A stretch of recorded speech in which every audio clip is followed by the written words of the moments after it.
네, 엄영수 증인 예, 비서실장으로 김성태 회장을 오랜 기간 모셨던 걸로 보입니다. 맞습니까? 예, 맞습니다. 예. 자, 엄영수 증인 그 박상용 검사로부터 어떤 구체적 직접적인 조사를 받은 사실은 있는가요? 예, 없습니다. 없고요. 근데 엄영수 증인 검찰에서 대북 송금 500만 불은 경기도 스마트팜 대납 비용임을 검찰에서 진술을 하셨습니다. 예, 네, 그럼 그것이 스마트팜 대납 비용이라는 사실을 엄증인이 진술을 하신 이유, 그 내용 경위는 간단히 말씀하시면 어떻습니까? 그 당시에 그 검찰에서 상당 부분 그 500만 불에 대해서 내용을 알고 있었고, 네, 그래서 저도 그 회장님께서는 그 당시에 이제 외국에 계실 때 그 저희들 임직원들한테는 이화영 부지사님을 이제 무조건 보호해야 된다라는 명목으로 저희들이 갖고 있는 이제 대북 관련된 이제 송금 관련된 이런 내용들을 거기다 폐기 처분을 이렇게 얘기하셨습니다. 폐기 처분을 해가지고 다 예. 폐기 처분했습니까?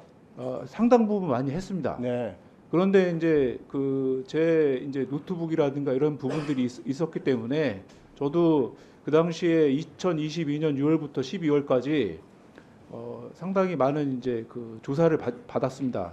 그런 와중에서도 이 부분에 대해서는 저희가 많이 좀 억울하다. 그래서 그 부분에 대해서는 검찰 진술에서 정확하게 사건 경위에 대해서 말씀드린 겁니다. 그럼 그 스마트폰 대납이라고 하는 것에 대해서 예. 엄영수 증인은 김성태 회장뿐만 아니라 실제 직원들이 돈을 외환을 가져 나가서 지급한 경위, 그다음에 만난 그 김성태 회장이 경기도를 위해서 스마트폰 대납하는 과정, 이 내용은 직접 다 파악을 하고 계셨다는 얘기네요. 예, 그렇습니다. 처음에는 제가 1월 달에 대북 송금을 할 때는 잘 몰랐는데 그 뒤에 이제 그 직접적으로 회장님께 말씀을 들었기 때문에, 그리고 방용철 부회장하고 이런 분들한테 얘기를 직접 들었고, 그리고 이제 그 당시에 이제 안부수 회장도 이 관련된 부분이 있었기 때문에 제가 알고 있는 대로 진술한 겁니다. 예.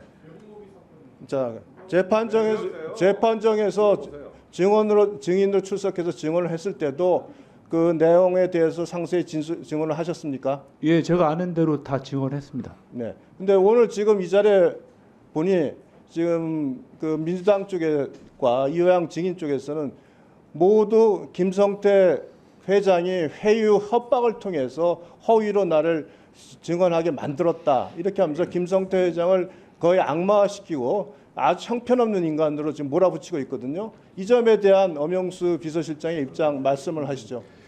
이번 사건이 500만 불을 대북 송금을 할 이유가 저희는 전혀 없습니다.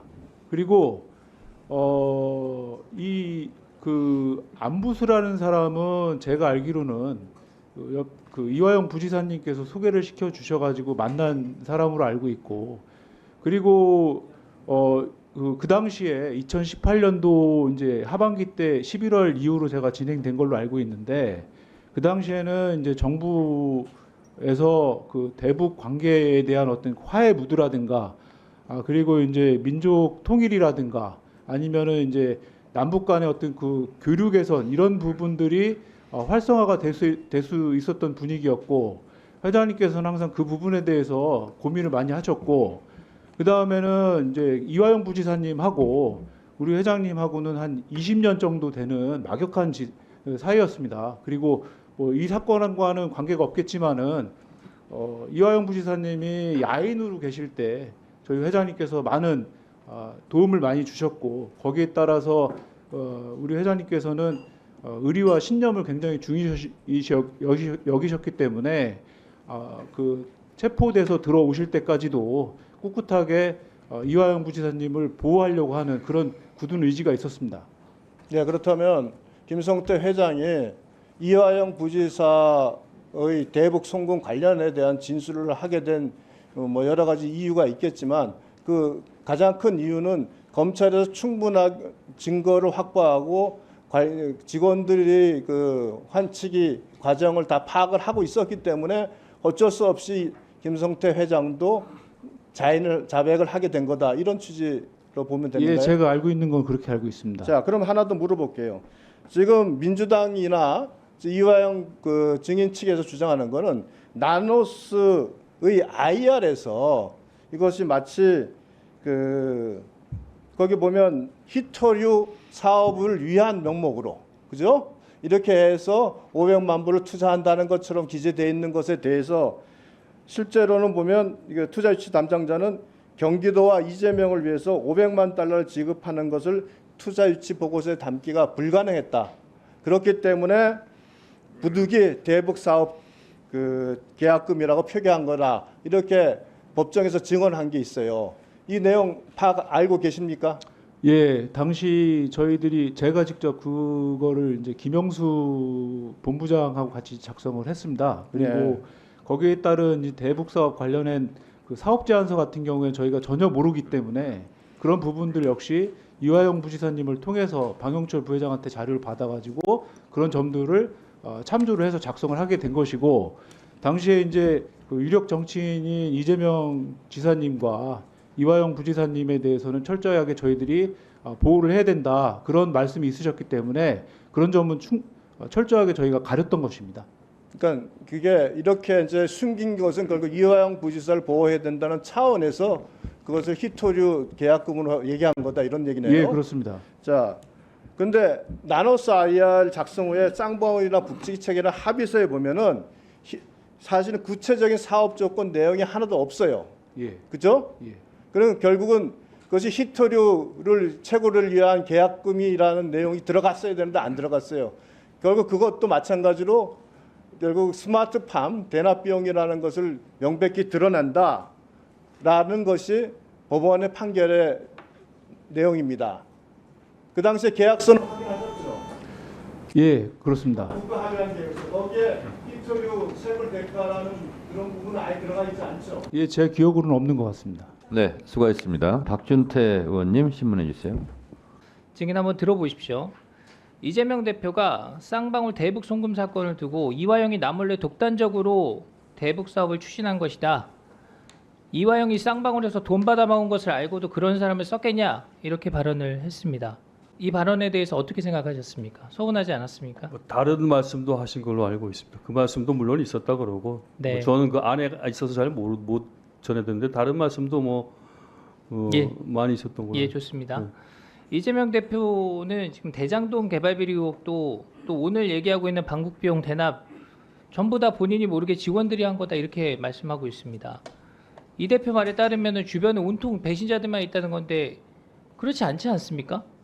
자, 작년 6월 9일 재판에서 증인께서 김성태 전 쌍방울 회장이 이재명 도지사 방북을 위해서 100에서 200만 불을 보냈고 2020년 초 방북이 성사될 것 같다고 이재명 도지사에게 직접 보고했다, 이렇게 진술하셨어요. 맞습니까?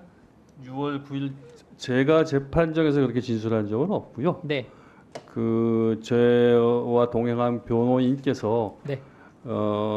그 아까 말씀드렸던 흐름 속에서 네네. 약간의 그 그렇게 진술한 피고인의 사실을 확인해 줬다는 약간의 거죠. 입장의 변화가 있어 보인다면서 그렇게 네. 직접적인 좋습니다. 표현은 아니었고. 예, 좋습니다. 6월 18일 증인께서 방북 비용 대납 사실을 이재명 당시 지사에게 보고했고 잘 진행해 보면 좋겠다는 대답을 들었다, 이렇게 진술한 것으로 나옵니다. 자, 부정하지 않으시죠? 그거는 사실과 전혀 다른 내용이고요. 이런 증언이 없었습니까? 그러니까 제가 그 말씀드렸다시피 그와 같이 원래 박상용 검사하고 얘기가 됐을 때는 그런 정황을 인지하고 있었다 정도로 정황론으로도 근데 본인이 진술하지 않은 충분히 사건이 어떻게 얘기가 됐다고 아는 내용이 했는데 어떻게 법정에서 이렇게 구체적으로 확인이 되죠? 법정에서 진술했다고요? 법정에서는 그런 진술이 없었을 본인이 겁니다. 진술한 내용이 법정에서 소개가 된 것이겠죠. 아니 그렇지 않습니다. 그럼 그 진술서에도 이런 내용이 남아 있지 않고 법정에서 이런 말씀을 하신 적이 없는데 변호인이 얘기였다, 이런 겁니까? 변호인이 이제 그 좀 약간 좀 뭐라고 해야 될까요? 좀 앞서 나가 가지고 일부 재판부에 그런 말씀을 하시면서 약간 정황 변화가 있어서 좀 자, 알겠습니다. 그 입장을 부분은 좀 정확히 확인을 다시 해보도록 하겠습니다. 자, 어쨌든 진술 번복이 이루어집니다.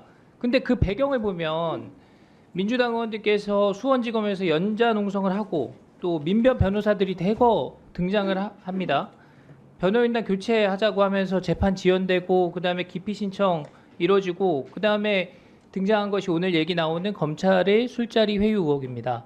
이런 일련의 어떤 증인의 진술을 뒤집기 위한 집요한 사법 방해가 있었다. 저희는 그렇게 판단을 하고 있습니다. 그래서 증인께서 오늘 돌아가셔서 한번 잘 판단해 보십시오.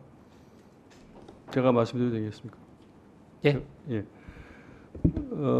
저는 뭐 안에 갇혀 있어가지고 뭐 우리 당 의원님들이 와서 농성을 하는지 이런 거 전혀 몰랐습니다. 전혀 몰랐는데 제가 진술을 이거 뭐 좀 정말 제가 얘기한 걸로 잘못하면은 이재명 대표가 이거 구속되는 거 아니야? 이런 걱정을 한 것이 가장 큰 이유입니다. 그 이전까지 검찰이나 아까 장경태 의원님이 말씀하셨던 변호사님들 같은 경우는 제 진술로 이재명 대표가 구속에 이르지는 않을 것이다. 이재명 대표가 만약에 그런 불행한 일이 발생한다고 하더라도 백현동 사건 같은 걸로 대시 내 진술, 내 정황론적 진술로 그렇게 구속까지는 이르지 않는다. 이렇게 저에게 회의를 했었던 것이고 저도 그렇게 된다면 어떻겠는가 하고 주변하고 상의를 했었고 뭐 저의 조언을 했었던 변호인들도 그 정도면 해보실 수 있지 않느냐 이런 얘기가 있었었죠. 그런데 상황이 그렇게 안 돌아갔어요. 상황이 갑자기 수원지검에서 굉장히 서두르면서 저한테 7월 중에 제 진술을 법정에서 증거로서 저더러 인정하라고 압박을 하고 법정에서 제 조서를 증거로 채택할 수 있도록 압박을 하고 그리고 주변 정황을 보니까 그 당시에 이재명 대표에 대한 그 구속영장 청구를 그 국회 비개회 시간에 8월인가요? 8월에 뭐 청구를 하겠다 이런 얘기들이 들려오면서 제가 굉장한 그 압박과 양심의 고통을 받았습니다. 이거 내가 진술한 걸로 잘못하면 이재명 대표가 구속되는 거 아니야? 이런 걱정인데 그 걱정은 사실 뭐냐면 이건 완전히 이재명 대표하고는 아무런 관계가 없는 일이었거든요. 정말 이재명 대표 입장에서는 김성태라는 자를 알지도 못하고 이 일련의 뭐 스마트팜이 뭔지 당신의 방북이 뭔지 이런 것들에 대해서 일체 아는 바도 없는 이런 허무맹랑한 어떤 그 가공의 구조 속에서 이 사실에 대해서 내가 얘기한 어떤 부분으로 그게 고리가 돼가지고 구속에 이르른다. 이거는 저 상식으로는 도저히 이건 있어서는 안 되겠다 이런 생각을 해서 제가 그 당시에 그 뭐 아까 뭐 민변 출신 변호사라고 하는데 그런 분들은 아니었고 네. 네, 네. 제가 오신 변호인한테 제가 제 입장에서 예. 네. 수십억이나 라는 자금을 갖다 북한으로 보내면서 부지사가 지사한테 보고도 안 했다. 이게 상식에 어긋난다고. 제가 그 내용에 대해서 알지 못하는 거예요. 네. 네. 네. 네. 수고하셨습니다.